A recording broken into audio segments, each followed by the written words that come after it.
evening from the News Radio 1120 and 93.7 FM KPNW studios. I'm still Chigger McGee. That's my baseball name during the summer. Actually, I'm Bill London, and I do the wake-up call 6 a.m. to 9 Monday through Fridays on KPNW, streaming worldwide at kpnw.com. And today's news is brought to you by Chock Full of Nuts. No, actually, it's brought to you by Sean Sutherland, but I bet he likes chock full of nuts.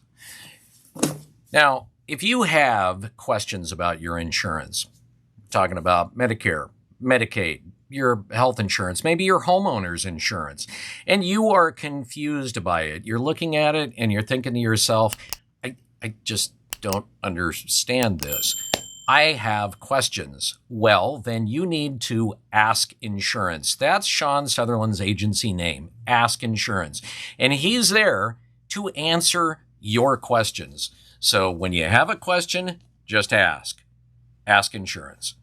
All right, here's a look at the stories we're following. This first one is going to be kind of long because it really does give you a lot of insight into how the Oregon legislature works. And we've been talking the last number of weeks about this transportation bill that the state of Oregon, or actually the Oregon legislature, is trying to pass. And we are getting very close to the legislative session being over. As a matter of fact, this weekend is when they're supposed to sine die, which means bring the legislature to a close. And the gargantuan transportation funding bill is in limbo. Now, this is after drama that started last Friday and then spilled into Monday, where the bill was sent out of committee to the House floor, and the House said, yeah, let's send it back to committee. This massively expensive bill was, or is, expected to cost Oregon taxpayers an extra $2 billion a year to fund, and it would fund an agency, the Oregon Department of Transportation, which has shown itself to be unable to finish projects even close to being on time. They are unable to get anything on budget, typically 35 to 40% over budget, and they're incapable of even doing basic accounting. We've told you about the $1.1 billion accounting error. Now, with only a few days left in the session, so far, there's no compromise. The bill would require a supermajority of 60% approval in both houses to pass. That's because the bill impacts taxes and revenue streams. Now, Democrats have the supermajority in both chambers by only a single vote in each chamber to do exactly that. And it allows them to raise taxes without any Republicans signing on. And that could be a problem. The committee is going through a bunch of changes. The committee co-chair, State Senator Chris Gorsuch, a Democrat from Gresham, had to resign, or actually did resign from his role on the committee after a misogynistic, entitled outburst during Friday's hearing that drew a formal complaint, after Gorsuch shouted down Shelley Bosshart Davis. She was explaining why she was a no vote on the bill, and Gorsuch went off on her during her time to speak and a couple of other times during the public meeting. Then Senate President Rob Wagner, a Democrat from Lake Oswego, removed Democratic Senator Mark Meek from the committee on Friday and appointed himself to Meek's seat. This is after Meek publicly opposed the bill. Meek said he wouldn't vote for it because it was too much of a tax burden on Oregonians, and his no vote would have stalled the bill in committee.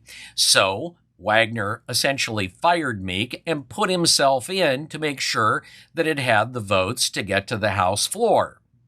Well, it did, and the House said no and sent it back because they didn't have the Democratic votes to do it. Now the committee has a new co-chair, Senator Con Pham from Portland. She was appointed by Wagner following Gorsuch's resignation.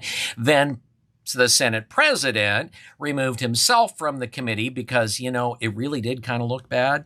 And he appointed Senator Lou Frederick, a Democrat from Portland, and Democrat from Eugene, Senator James Manning, who are expected to be automatic yes votes for Democrats who want this expensive bill. The fact, like I said, that the House sent the bill back to committee meant there weren't enough Democratic House members to vote for it. Then, late last night, Oregon House Speaker, Democrat Julie Fahey, sent proposed adjustments to what would be the largest tax increase in Oregon history to what would make it still likely the largest tax increase in Oregon history, just smaller. So her proposals to the transportation bill wouldn't raise the gas tax quite as much. It wouldn't increase fees quite as much, but it would still triple the payroll tax that all Oregonians pay, and it would eliminate the sales tax on new and used car purchases. However, there is in Oregon at auto dealerships what's known as a privilege and use tax, which is currently 0.5%.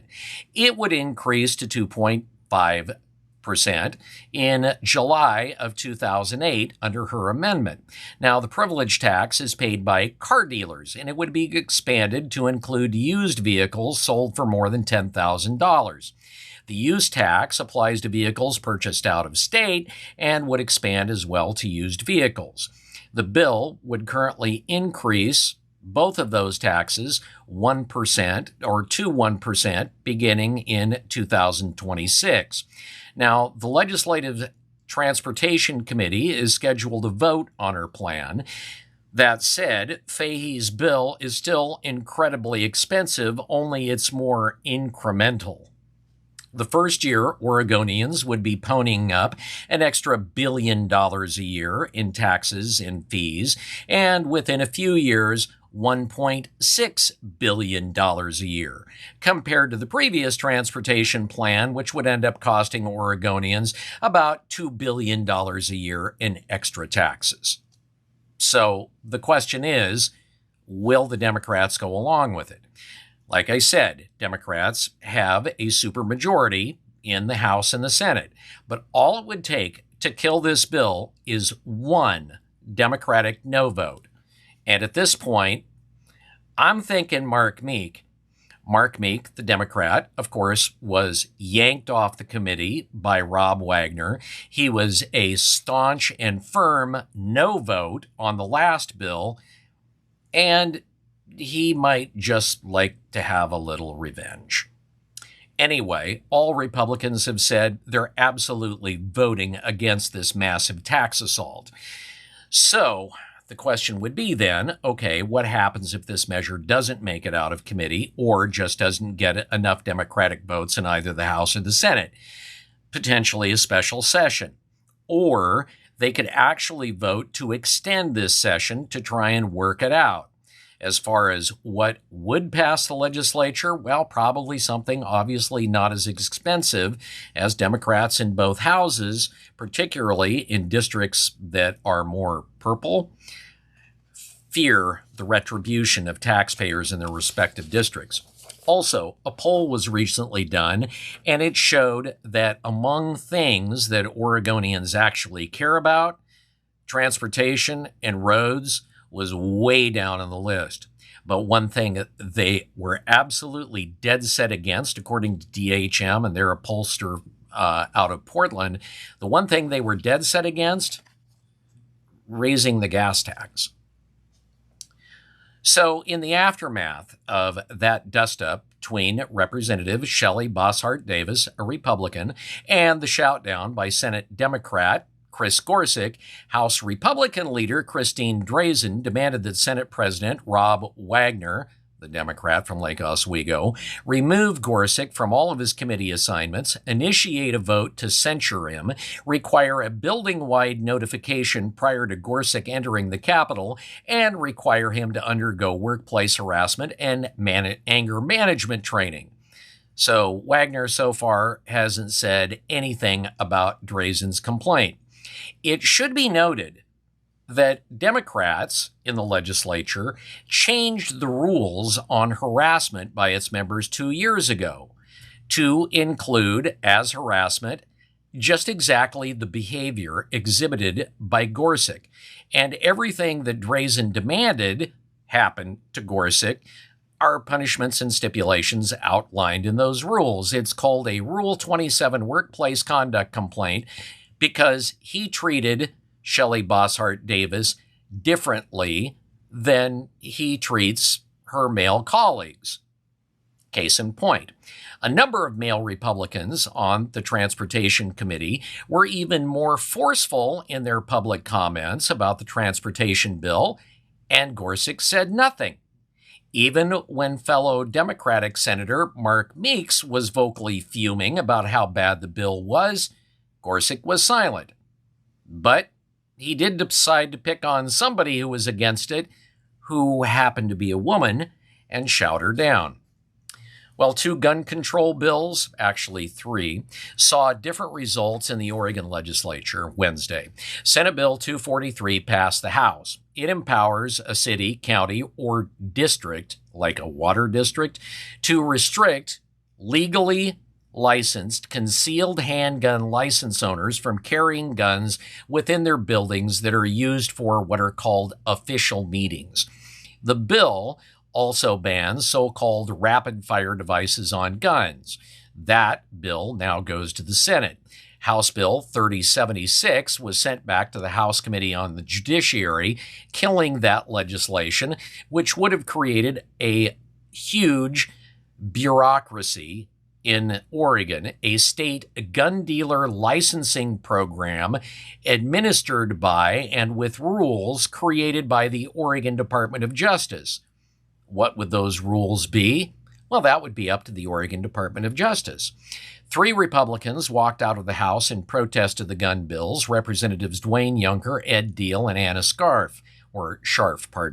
Juncker said in a statement, "I was elected to represent the values of my constituents, to defend their rights and protect their wallets." He said, "I refuse to participate in today's vote because I will not come to Salem to provide political cover for a party that is actively working to undermine both." The Republicans that didn't walk out spoke out against Senate Bill 243. Incidentally, that bill received 2,390 pieces of written testimony online, and more than 2,100 of them were against the bill.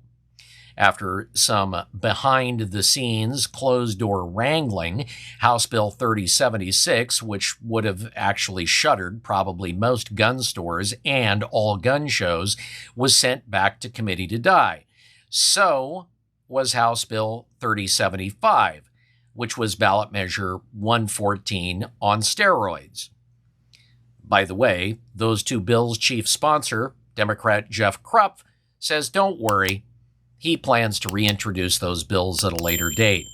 Now, it should be mentioned that 3075, that I referred to as ballot measure 114 on steroids, it may not actually be back. It's going to be up to the courts to decide.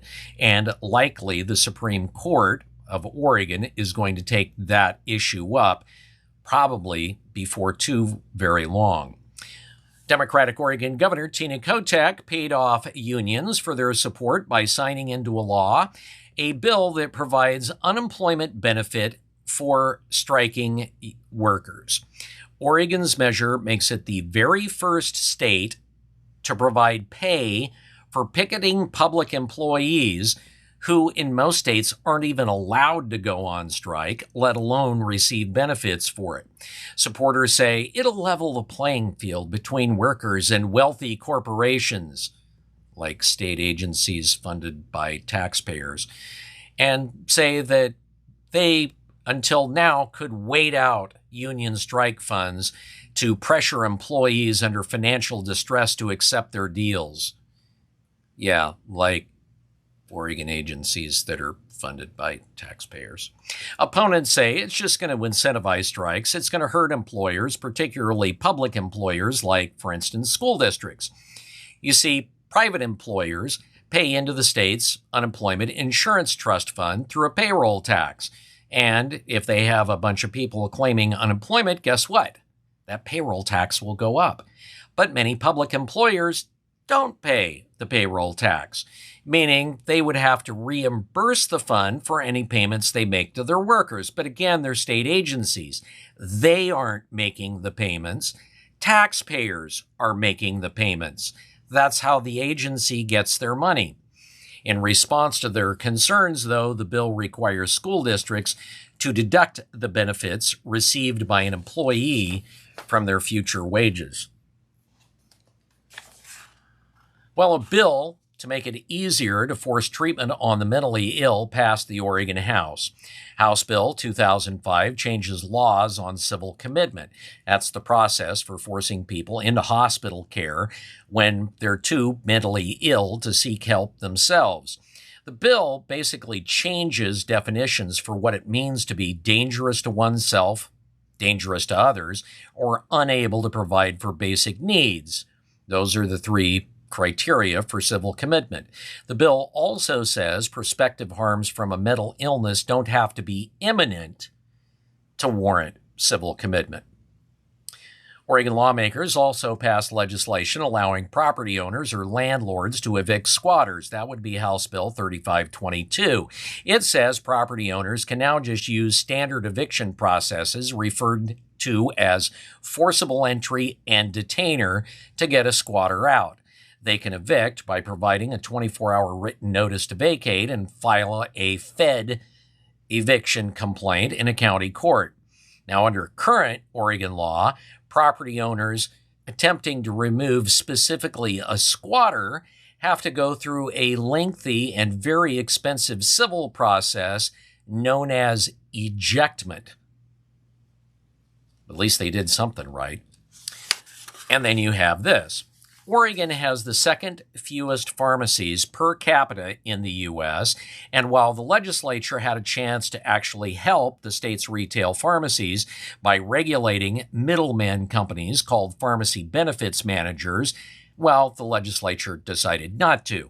Pharmacy benefit managers use their clout to essentially underpay for prescription drugs dispensed by retail pharmacies, which has caused many of them to close or reduce services.